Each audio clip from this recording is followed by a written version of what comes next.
జై శ్రీరామ్.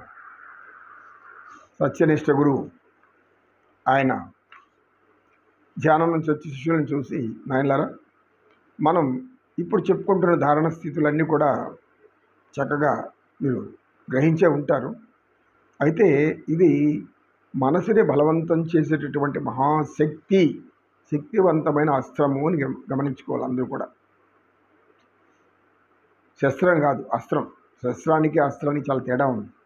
శస్త్రచికిత్స అంటే ఆయుధాలతో చేసేది, ఆ శస్త్రం అంటే బాణాలతో గుచ్చుకునేదని శస్త్రాలు అన్నారు. అస్త్రాలు అంటే అవి మంత్రప్రయోగం వల్ల జరిగేవి. పాశుపదాస్త్రం, నారాయణాస్త్రం, వారుణాస్త్రం, ఆగ్నేయాస్త్రం, నాగాస్త్రం, ఇలా అస్త్రాలు ఆ రోజుల్లో ఉన్నాయి. పూర్వీకులు అస్త్రాలు లేవు అని అంటే ఎలా? ఆనాటి జ్ఞానం అది వారి యొక్క శాస్త్రజ్ఞానం. ఆ శాస్త్రజ్ఞానం ఇప్పుడు మన దగ్గర లేకపోవచ్చు, ఆ మంత్రాలు మనకు తెలియకుండా పోయి ఉండొచ్చు. ఆ విద్య అనేది ఉంది కదా, నిప్పులేందే పొగరాదు. అక్కడ విద్య అనేది ఉంది అంటే అలాంటి శాస్త్రం ఒకటి ఉండాలి కదా. మన హైందవ సనాతన ధర్మంలో, భారతీయ జ్ఞానంలో ఒక అద్భుతమైనటువంటి సంపద.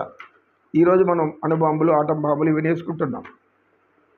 కొద్ది కాలం, ఒక 1000 ఏళ్ళు జరిగిపోయింది అనుకోండి, ఆ తర్వాత ఇవన్నీ నాశనం అయిపోతుంది. దీనికి సంబంధించినటువంటి ఫార్ములా అంతా వెళ్ళిపోయి ఉండదు, కానీ ఎక్కడో లెక్కించబడి ఉంటుంది. ఇది దొరుకుతాయి పుస్తకాలు, గ్రంథాలు, ఎక్కడో ఒకటి. వాళ్ళు అణుబాంబులు, ఆటం బాంబులు అంటే ఆ తరంలో అప్పటి వాళ్ళు అది ఏంటంటే ఊరికే ఇంత కథల్లాగా చెప్పుకుంటారు అనుకుంటారు. కనుక మనం ఏది లేదని చెప్పేదానికి లేదు. మన తాత్వికులంతా కూడా వాస్తవాలు, ఆప్తవాక్యం అంతా కూడా బ్రహ్మాస్త్రాన్ని తిరుగులేదు ఇంకా. ఎందుకంటే సృష్టికర్త కదా ఆయన. కనుక ఇవి ఆ రోజు శాస్త్రజ్ఞానం అది. దాన్ని ప్రయోగిస్తే ప్రళయమే వచ్చేస్తుంది. ఇలా మన యోగ సూత్రాలన్నీ, మన యోగంలో ఉండే జ్ఞానాలన్నీ అంతా ఇంత కావు. మనం తెలుసుకోవాలి అంతే, గ్రహించాలి అంతే, జ్ఞానం పొందాలి.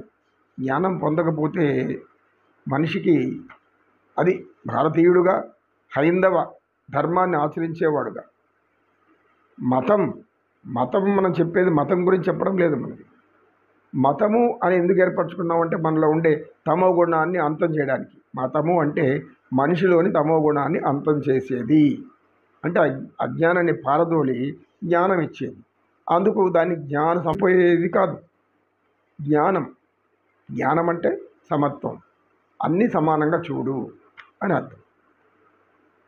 అది మనం ఎవరి సాధన వాళ్ళది, ఎవరి ఆలోచనలు వాళ్ళది. దాన్ని ఎవరిని అభిమతాన్ని కూడా మనం వ్యతిరేకించేది లేదు. కానీ ఇక్కడ సనాతన ధర్మం అంటే ఏమిటంటే జ్ఞానము, జ్ఞాన సంపద. మరలా పదే చెప్తారు ఎవరు? మన వివేకానంద స్వాముల వారు. మీరు ఓ భారతీయులారా, భారతీయ యువకులారా, మీరు సనాతన ధర్మానికి ఒక కొన్ని వేల కోట్ల ధనం కూడా పోసి కొనలేనంత జ్ఞానానికి వారసులు. ధనం పోతే మళ్ళీ సంపాదించుకోవచ్చు, గుణం పోతే మళ్ళీ సంపాదించుకోలేరు. కనుక ఈ వారసులను ఇది గుర్తించండి. మీరు ఎందుకు బలహీనలుగా మారిపోతున్నారు?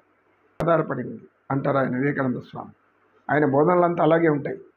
అందుకనే ఆయన జన్మదినాన్ని జనవరి 12ని యువజన దినోత్సవంగా చేసుకుంటారు.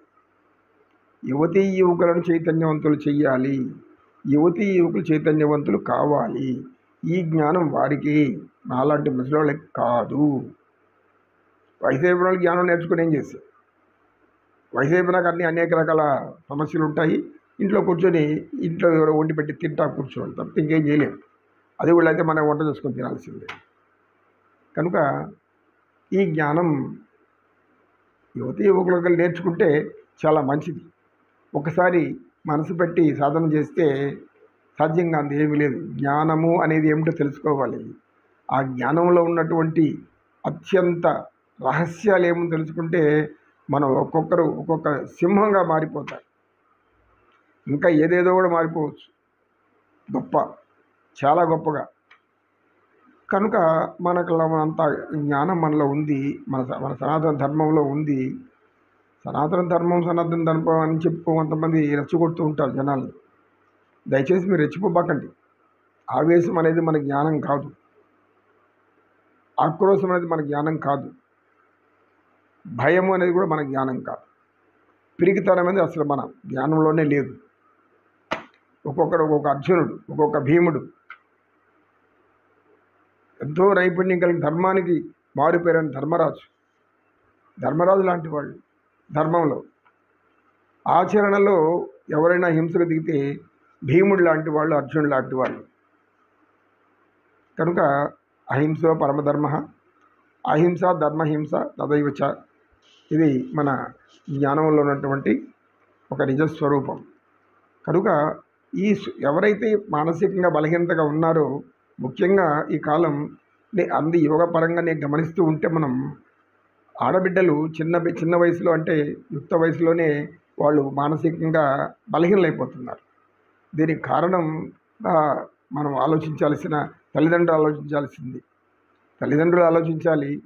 అదేవిధంగా జ్ఞానం బోధించేవారు కూడా ఆలోచించి వాళ్ళకి ఎలాంటి జ్ఞానం బోధిస్తే వాళ్ళ చైతన్యం వస్తుందో మనం వెళ్ళి దగ్గరికి వెళ్ళి చెప్తూ ఉండాలి. అది కొంత యువతగా ఉండేవాళ్ళు చేసే పని. కానీ మన జ్ఞాన సంపదలో మనం పవిత్రులము అనే ఒక్క మాట గుర్తుంటే చాలు. పరమ పవిత్రులు సీతామాత పరమ పవిత్ర సాధ్వీ శిరోమణి. అదేవిధంగా సతీ అనసూయ, ఎంతోమంది ఉన్నారు పూర్వకాలం స్త్రీలు, ఇప్పటికి కూడా ఉన్నారు. ఇప్పటికి కూడా అలాంటి తల్లులు ఉండబట్టే ఆ తల్లులకంతా వందనాలు. అలాంటి తల్లులు ఉండబట్టే ఇంకా మన భారత భూమిలో ఈ భూమి మీద మన జ్ఞానం అంతో ఇంతో పరిగెడుతూ ఉంది. జ్ఞానుల నోట్ల నుంచి మహా విజ్ఞానవేత్తలు, తత్వవేత్తలు ఎంతోమంది. మనకేంది మన చిన్న యోగం మాత్రమే, ఏదో రాజయోగం ఇట్లాంటి చిన్నవి గ్రంథాలు, ఉద్గ్రంథాలు, వేదాలు, బ్రహ్మసూత్రాలు చెప్పేటటువంటి వాళ్ళు అనేక మంది ఉన్నారు జ్ఞానులు. అయితే సాధన చేయించాల్సింది ఒకటే మనం కావాల్సింది. అందరికీ నా హృదయపూర్వక నమస్సుమాంజలు. జై శ్రీరామ్.